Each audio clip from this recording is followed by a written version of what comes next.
Welcome to Good Advice Givers, the podcast where real stories meet real solutions. Whether you're leveling up in life, navigating your hustle, or simply looking for wisdom that works, you're in the right place. We bring you straight talk, actionable tips, and uplifting conversations to help you grow in mindset, money, and motivation. Don't just listen, tune in weekly, download your favorite episodes, and if you love what you hear, donate to support the mission. Your support helps us keep sharing the good advice that changes lives. We're building a community of thinkers, doers, dreamers, and believers, and we want you in it. From interviews with entrepreneurs and creatives to personal reflections on real-world challenges, every episode is packed with practical value. Ready to grow with us? Let's get into it. Welcome to the deep dive. Okay, so the 2025 NFL Draft, it's done, it's dusted, the picks are in. Yep, all wrapped up. And while we're all watching highlights, the thing everyone's really jumping on right now, those instant draft grades. Oh yeah, immediately. Forget the mock drafts, now it's evaluation time. Exactly. So today, our mission for you is really to help you cut through all that noise. We want you to get a quick handle on what the experts are saying right now about the 2025 draft grades. Especially for some of those big-name teams everyone's always watching, give you that, initial consensus. And we're doing this by looking at what you were searching for, sort of the digital breadcrumbs, right? We saw tons of searches for NFL draft grades, naturally. Makes sense. But also really specific stuff like Eagles draft picks 2025, Browns draft picks 2025, Cowboys draft picks 2025, Steelers draft picks 2025. And the big names too, right? Like Mel Kiper. People want to know what he thinks, specifically. Absolutely. Shows just how much demand there is for that, instant verdict. It really is remarkable how fast these grades pop up. I mean, the draft ends and boom, analyses are everywhere. It's almost simultaneous. Yeah, you've got guys like Mel Kiper at ESPN, you've got PFF with their data-driven takes, loads of others.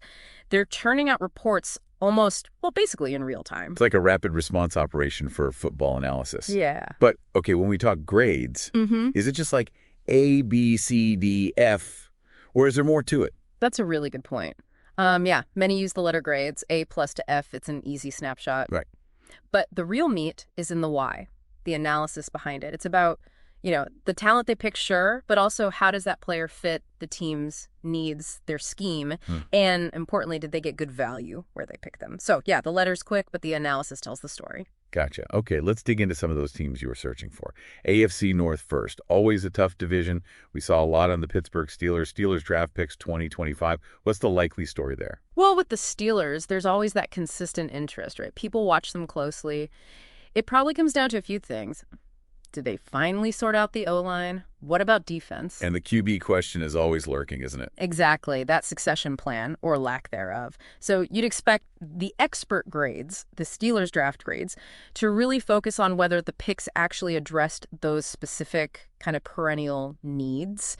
Did they build for the future and plug immediate holes? That's usually the debate. Okay, moving across Ohio. The Cleveland Browns, also tons of searches. Browns draft picks 2025. Cleveland Browns draft picks 2025.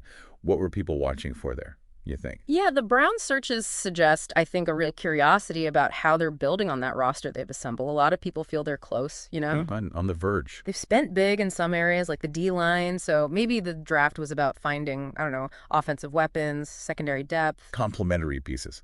Precisely. So the grades for the Browns would likely zero in on. Did these picks complement their strengths? Did they fill the remaining perceived gaps? Did they find players to push them over the top? And even though we didn't see maybe the same volume of specific searches in our data for the Ravens and Bengals, they're obviously huge in the AFC North. What's the typical grading angle for them? Oh, absolutely. They're always under the microscope. For the Ravens, you often see analysis focusing on their knack for finding value, especially in later rounds. It's kind of their trademark. Yeah, they have a history there. And for the Bengals, with Joe Burrow there, it's almost always about, okay, did they protect him? Did they get him more weapons? So even without specific searches popping for us, you can bet the grades are looking at whether they stuck to their known philosophies and address those obvious needs to, chase the Super Bowl. Makes sense. Okay, let's jump over to the NFC East. Another division packed with rivalries. Huge interest, as you'd expect, in the Eagles and Cowboys. Eagles draft picks 2025. Dallas Cowboys draft picks 2025. Let's start with Philly. What needs were likely top of mind?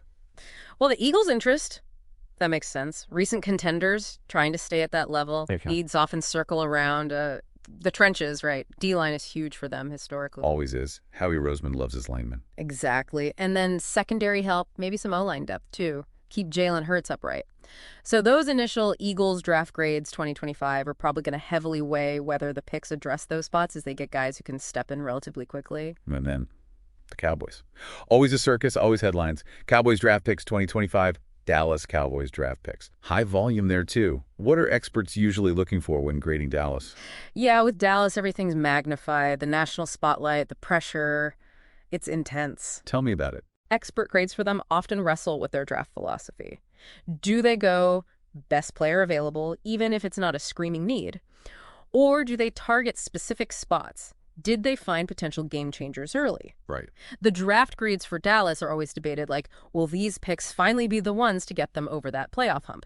That's the narrative. And similar to the AFC North, we can't forget the other teams in the NFC East, the Giants and Commanders. Any general thoughts on how their drafts might be graded? Sure. With the Giants and Commanders, depending on where people see them in their sort of team life cycle, if they're seen as rebuilding. Which they often are, lately. Right. Then the grades might focus more on, say, upside and long-term potential rather than immediate impact. Did they snag players with high ceilings? Did they address the most glaring holes? Is there a clear strategy visible in the picks? It's maybe a slightly different lens than for Philly or Dallas right now. Okay, let's pull back a bit. Look at the bigger picture. That search for #1 draft pick, always massive. What's the deal with the pressure around that single selection? Oh, the #1 pick. It's just immense pressure, isn't it? On the player, on the team, it's framed as potentially franchise-altering. Definitely. So experts dissect that pick more than any other. Can this player be a cornerstone for like a decade? The grade isn't just about talent, it's about the fit, the team situation, the whole strategy of using that precious pick. Was it a safe bet? A big swing? That's always the core question. And we keep seeing searches about QBs pop up year after year. Bears QB, Jets QB 2025, even just what NFL teams need a QB. How much does landing or not landing a QB swing the overall draft grade? Well, given how vital the QB position is, I mean, it's everything in today's NFL. Any team drafting a QB, especially early, gets intense scrutiny. Makes sense. Whether it's Chicago building around someone new or the Jets trying again for that long-term guy or just general curiosity, these QB picks can totally dominate a team's grade. Analysts look at the prospect, sure, but also the situation. Does he have weapons? Good coaching? Is he set up to succeed? That massively influences the grade. And the analysts themselves. We mentioned Mel Kiper. Yeah. Searches for SPN NFL Draft, PF Mock Draft, NFL Mock Draft in general. They really shape the conversation, don't they? Absolutely. Those searches just highlight the whole ecosystem. Kuiper, ESPN's coverage, PFF's analytics. Yeah. They create the framework for how we even talk about the draft. Yeah. And all those mock drafts beforehand, they set expectations. So when the actual picks happen, people compare. Was it a reach, a steal? That comparison, driven by the experts, feeds directly into the immediate grades people see. It's not just who got picked either. Mm-hmm. People seem really invested in the event itself. We saw searches like, what time is the NFL draft? How many rounds in NFL draft? NFL draft day 2, day 3. Yeah, that shows real fan engagement, doesn't it? People aren't just waiting for the results. They want to follow along. They understand the structure, the multi-day drama. They're invested in the process. Right, wanting to be part of it. Mm. And finally, the really basic stuff, like where to watch NFL draft. Mm-hmm. Still popular. And that just proves it's a major TV event, right? People want to watch it live, share the experience, react in the moment. That fuels all the instant analysis and the grade discussions we're talking about. So, wrapping this up, these initial NFL draft grades, they're basically a snapshot, right? An immediate pulse check from experts and fans. Exactly. Driven by needs, potential, perceived value, all that immediate reaction stuff. But, and this is the key thing, it's just the start of the story. Absolutely. The real grade, the true evaluation, that takes years. It unfolds on the field as these players actually, play football. Totally. It makes you think, how different will these grades look in, say, 2028 or 2029? Right. Will the A+ grades hold up? Will some C grades turn to steals? And whose grading philosophy, which experts approach, actually proves more accurate over time? It's fascinating to think about the challenge of grading potential versus actual NFL performance. Which leaves a really interesting question for you, the listener, to chew on. What are the real limits of trying to grade something so unpredictable? Predicting future success based on college tape and combine numbers. How much can we really know the moment after the pick is made? Yeah, a complex puzzle indeed, and one we won't know the full answer to for quite a while. Welcome to the Deep Dive. Today, we're trying to cut through some of the noise around the 2025 NFL Draft. Yeah, there's already so much chatter online, it's kind of amazing. It really is. The Right? anticipation builds so early.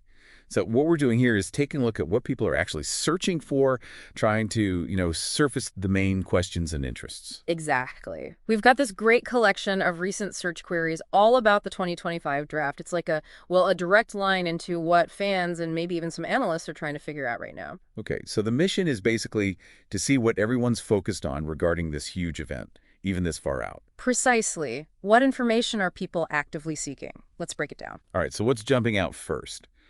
I guess it's not too surprising, is it? It seems to be all about specific teams. Oh, absolutely. Loads of searches like Eagles draft picks 2025, Browns draft picks 2025, Cowboys draft picks 2025. Yeah, see, Steelers draft picks 2025, Raiders draft picks 2025 too. It just goes on and on. It does. And it clearly shows that, for a lot of fans, the draft is fundamentally about their team.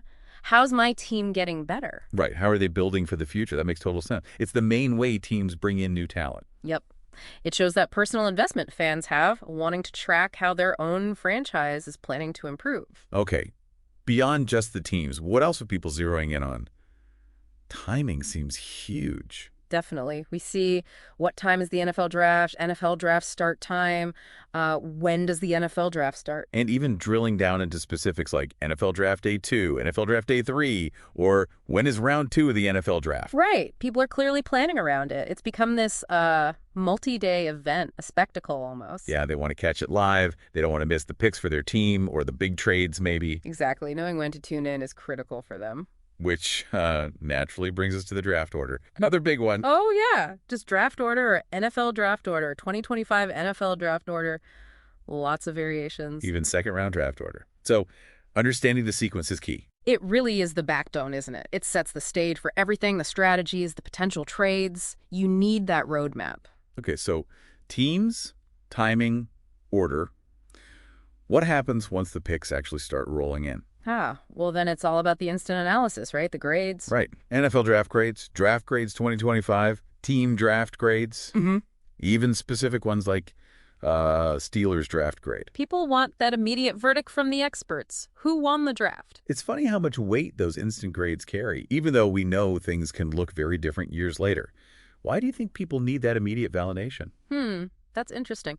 I think, partly it's just wanting a quick assessment, a way to feel good or maybe concerned about your team's haul compared to rivals. Yeah, bragging rights maybe? Or just talking points. It fuels the conversation immediately after the picks are made, creates that instant narrative of winners and losers, even if it's, very premature. Yeah, and we're also seeing interest filtering down into the specific rounds. We are. NFL Draft Round 2, Round 2 NFL Draft, NFL Draft Round 4, Round 3 NFL Draft, and of course, the first round stuff too. So it's not just about the glamour picks at the very top. No, it shows a deeper understanding, I think. Fans know that crucial players, starters even, can come from those middle and later rounds. They're invested in the whole process. And if you want to follow along, you need to know how. Lots of searches about that too. Oh, for sure. Where to watch NFL Draft, what channel is the NFL Draft on, how to watch NFL Draft, and just NFL Draft Stream. Got to find it first. Accessibility is everything these days. It really is. With so many different ways to watch TV, streaming apps, people need to know their options so they can tune in live. All right, let's talk about the crystal ball gazing. Mock drafts. Yeah, so many mock drafts. The volume is incredible. NFL mock draft, 2025 NFL mock draft, then the specific analysts, Mel Kiper mock draft, Peter Schrager mock draft, Daniel Jeremiah mock draft. And even player-focused ones like Shedder Sanders mock draft. It's fascinating. It really speaks to fans wanting to, play GM themselves, doesn't it? To see the possibilities. Totally. It's pre-draft entertainment, speculation, thinking about fits, about needs. And yeah, the popularity of certain analysts shows the trust people place in their predictions, or at least their perspectives. Okay, so that's the build-up. What about when the draft actually starts? Then the shift is immediate. It's all about real-time updates. NFL Draft Tracker 2025, NFL Draft Results 2025. NFL Draft Live. Live NFL Draft Live update. Anything to get that instant confirmation of who was picked. People want to follow along pick by pick as it happens. Absolutely. It's a live, dynamic event, and they want to be connected to that flow of information.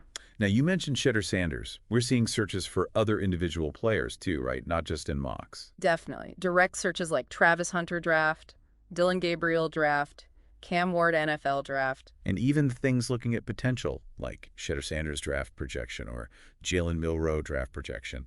Or digging into athletic testing, even if it's early days. Jackson Dart 40 time, Treveron Henderson 40 time, or general interest Luther Burden NFL Draft, Nick Nash NFL Draft. Best Rayar in 2025 draft, Treveron Henderson stats. It's like fans are doing their own scouting reports. It shows a really deep level of engagement, going beyond just the team logo to understand the actual prospects entering the league, their skills, their potential fit. And the whole thing is treated like, well, like a holiday on the NFL calendar almost. Yeah, the constant use of Draft Day really emphasizes that. Draft Day 2025, Draft Day 2, Draft Day 3. Plus all those start time searches we mentioned, it's marked on the calendar. It's not just business. It's an event, a tradition for fans. We also see some more fundamental questions popping up. Right, like how many rounds in NFL Draft, or how many picks are in the NFL Draft, even how many picks in the first round. It's a good reminder that the audience isn't uniform. Some people are newer to it or just need a refresher on the basics. Exactly. It caters to a wide range of knowledge levels, from the hardcore follower to someone just tuning in. And interestingly, some people are looking backwards too. 2024 NFL Draft. Yes. 2021 NFL Draft. Yeah, maybe for context. Comparing classes, seeing how previous strategies worked out or how certain players developed. Evaluating past decisions. Right. It adds a layer of historical perspective to the current draft. Now, we touched on team needs implicitly with the team pick searches, but some searches make it explicit, don't they? Oh, definitely. While interest in Eagles draft picks implies you're thinking about what the Eagles need. Yeah, you also see things like Jets QB 2025, Bears QB, what NFL teams need a QB, Steelers QB 2025, Browns quarterback 2025. Exactly. That quarterback focus is always there. It highlights how critical that position is and the constant speculation around which teams are looking for one. And finally, one more piece of the puzzle. Trades. Ah, yes, the wheeling and dealing. Searches like Eagles trade, Patriots draft trade, Eagles Broncos trade, or just the general term draft trades. It adds that whole layer of unpredictability. Teams moving up, moving down. It's a huge part of the draft's drama and strategy. Fans are definitely tracking the potential for those big moves. We'll be back after a quick break. Hey there. Welcome to Good Advice Giver. First, we want to start by saying a massive thank you for tuning in today. Whether you're a long-time listener or you're joining us for the first time, we're truly grateful to have you here. We know you've got a lot of options when it comes to podcasts, so the fact that you're spending your time with us means the world. So thank you. That's right. We're excited to have you with us because here on Good Advice Giver, we cover just about everything. Whether you're interested in sports, relationships, sex, money, finances, business, digital marketing, music, education, movies, comedy, or something else entirely, we've got it all. No topic is off limits here, and we dive deep into real, meaningful conversations that matter. We've also got a mix of male and female hosts, so you're always getting a well-rounded perspective on every topic we cover, from business strategies to personal development, from car shopping to digital products like affiliate marketing. We bring a little bit of everything to the table. Our goal is to offer advice, insights, and some laughs along the way to make sure you feel welcome and engaged, no matter what brought you here. And it doesn't stop there. We're not just about giving great advice, we're about action. On this podcast, we even sell products and services we believe in, from affiliate marketing opportunities to cars and more. So whether you're looking to boost your business or find practical ways to improve your everyday life, you're in the right place. As always, we want you to stay connected with us. Be sure to download this episode so you can listen anytime, anywhere, whether you're commuting, working out, or just relaxing. And while you're at it, follow us on social media. We're on Instagram, Facebook, Twitter, you name it. That's the best way to stay in the loop for upcoming episodes, behind-the-scenes content, and even giveaways. And don't forget to subscribe to our YouTube channel. We're posting extra content there, including video podcasts and deep dive discussions you won't want to miss. Be sure to like, comment, and subscribe, and let us know what topics you want to hear more about. Lastly, check out the link below in the description for exclusive offers, resources, and more ways to connect with us. We're here for you, and we can't wait to bring you more valuable content. Thanks again for tuning in to Good Advice Giver. Let's get started. So, okay. When you step back and look at all these different kinds of searches together, what's the big picture? What does it tell you about the audience for the draft? Well, the overwhelming picture for me is just how deeply invested and knowledgeable this audience is on the whole.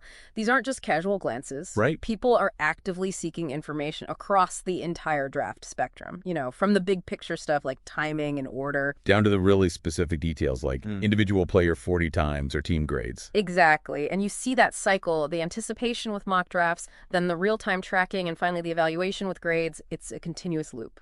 Yeah, for me, the main takeaway is just how active this audience is. It's not passive viewing at all. There's a real hunger for immediate info, for expert takes, and for understanding what their team is doing. Agreed. It's that mix of wanting instant updates, but also wanting, deeper analysis. It shows a pretty sophisticated engagement with the whole process and what it means for the league's future.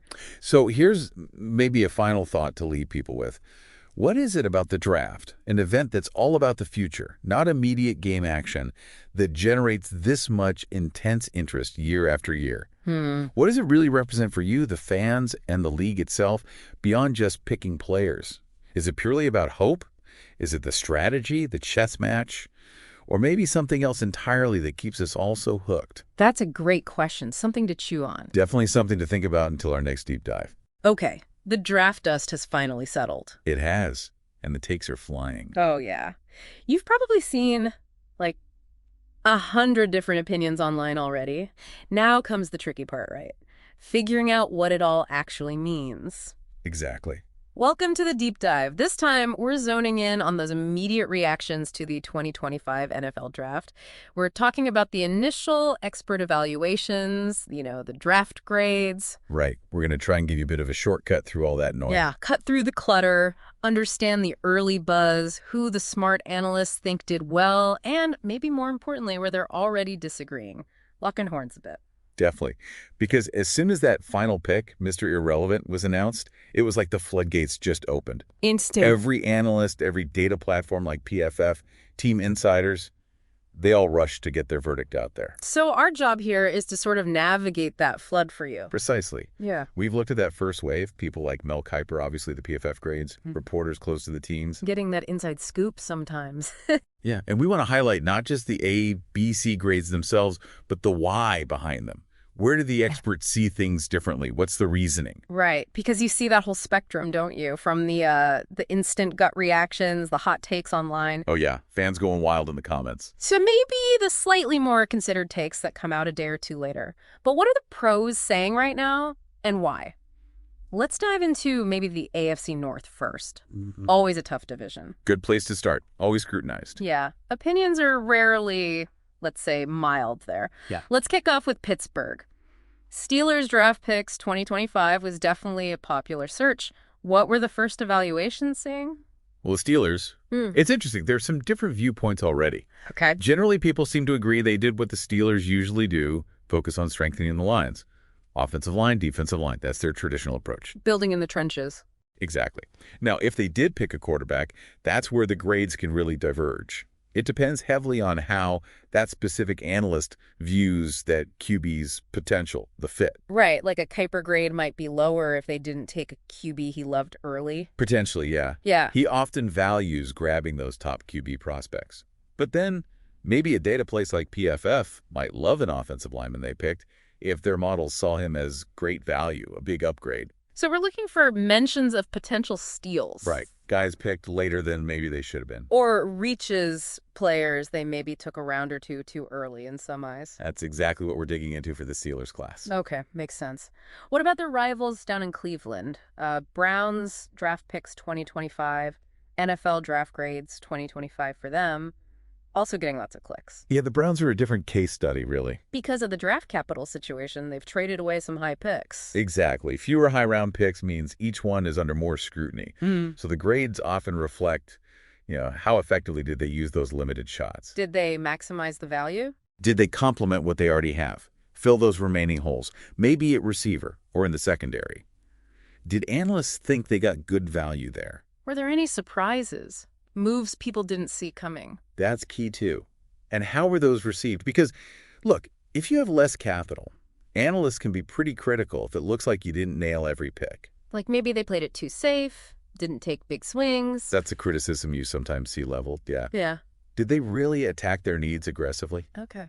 And just briefly, the other two in the AFC North, the Ravens and the Bengals, any early vibe from the overall NFL draft grades or AFC North chatter? Generally, for Baltimore and Cincy, teams that expect to be in the playoffs, the sentiment seems pretty positive overall. Okay. The analysis is looking at whether they added pieces effectively, maintaining that competitive edge without maybe reaching or overspending draft capital. Just solid additions. Yeah, trends suggest satisfaction, bolstering depth, adding playmakers, guys who might contribute fairly quickly.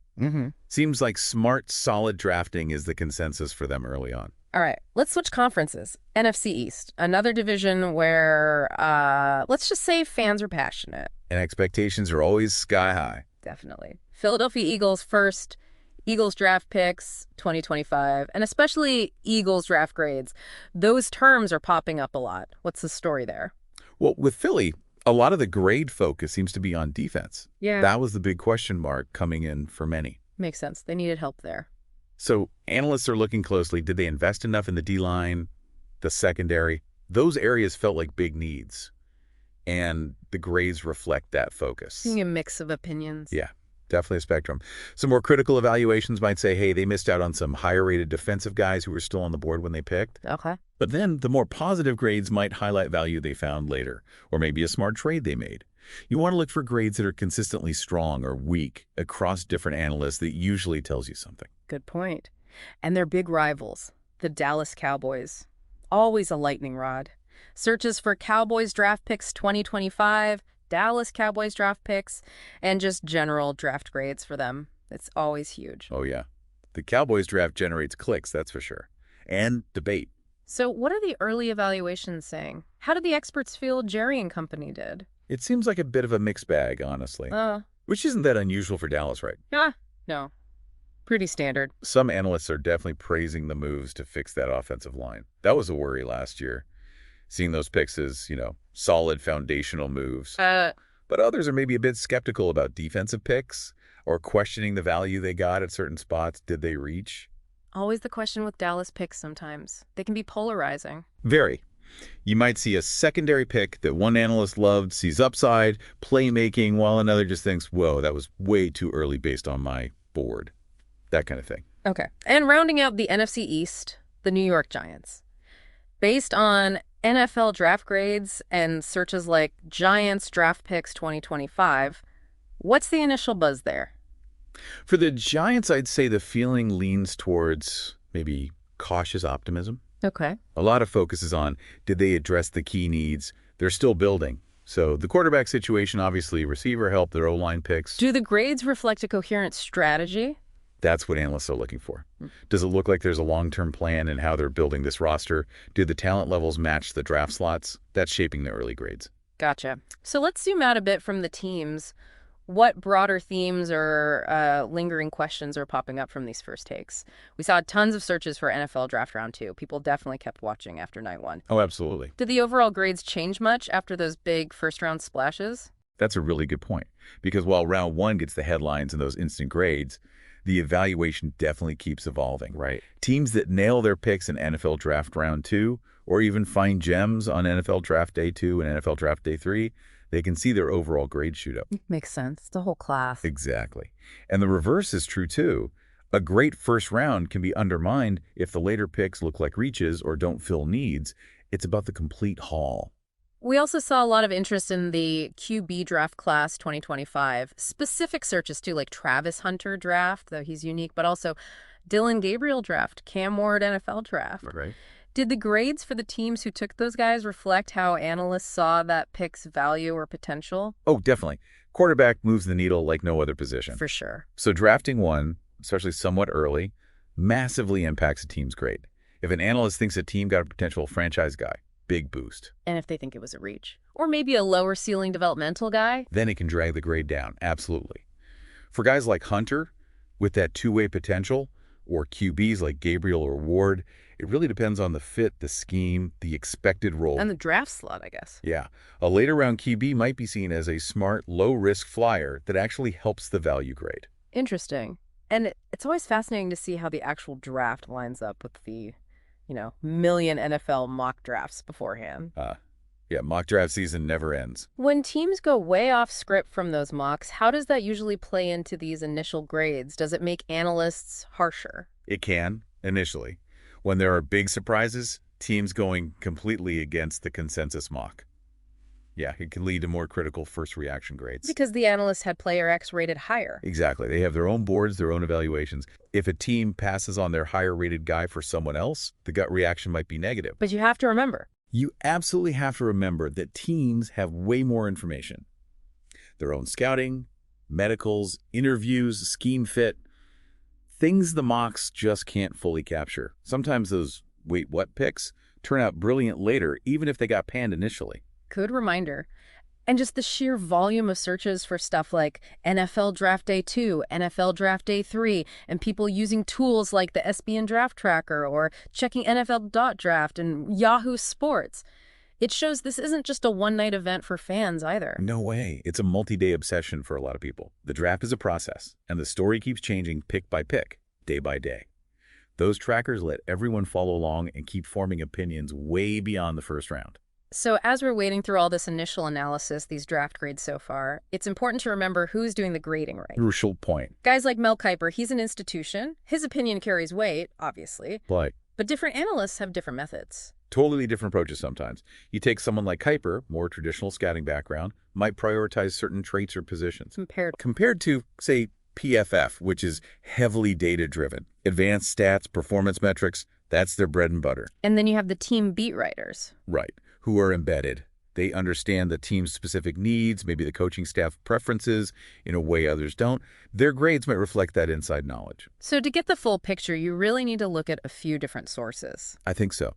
You need to consume a variety of perspectives, understand the different lenses these draft grades so far are viewed through. Absolutely, because these initial grades, they're really just the first impression, a snapshot after a huge, complex weekend. Exactly right. The real grade, the ultimate success of these draft classes, that's not decided by a letter handed out hours after the draft ends. Nope, it's decided on the field. It's measured by performance, by development over years, how these guys actually help their teams win or lose. So as you keep following your team, keep tracking these rookies. Just remember, this evaluation is definitely a marathon, not a sprint. Well said. These first grades, they give us a fascinating starting point. They show the early consensus, the debates, but the real story, that unfolds on Sundays in the fall. Couldn't agree more. It'll be fun to watch. Definitely will. Thanks for diving deep with us today. We'll be keeping an eye on how these classes develop right along with you. Welcome to Good Advice Givers, the podcast where real stories meet real solutions. Whether you're leveling up in life, navigating your hustle, or simply looking for wisdom that works, you're in the right place. We bring you straight talk, actionable tips, and uplifting conversations to help you grow in mindset, money, and motivation. Don't just listen, tune in weekly, download your favorite episodes, and if you love what you hear, donate to support the mission. Your support helps us keep sharing the good advice that changes lives. We're building a community of thinkers, doers, dreamers, and believers, and we want you in it. From interviews with entrepreneurs and creatives to personal reflections on real-world challenges, every episode is packed with practical value. Ready to grow with us? Let's get into it. Today is your lucky day. Today is the day that our $3 website works for you, paying you directly to your PayPal daily. Imagine $3 ongoing continuous payments to your PayPal account. Imagine falling asleep and waking up to $300 in your PayPal account. How would this make you feel? How could this help you? What bills could you pay? What kind of fun could you have? What does that retirement look like now? All for a one-time payment of $3. This website is DFY done for you, fully built and completely hosted, and never stops collecting payments for you. You have spent $3 on coffee on a regular, but that coffee won't help you create multiple streams of income. Click the link below.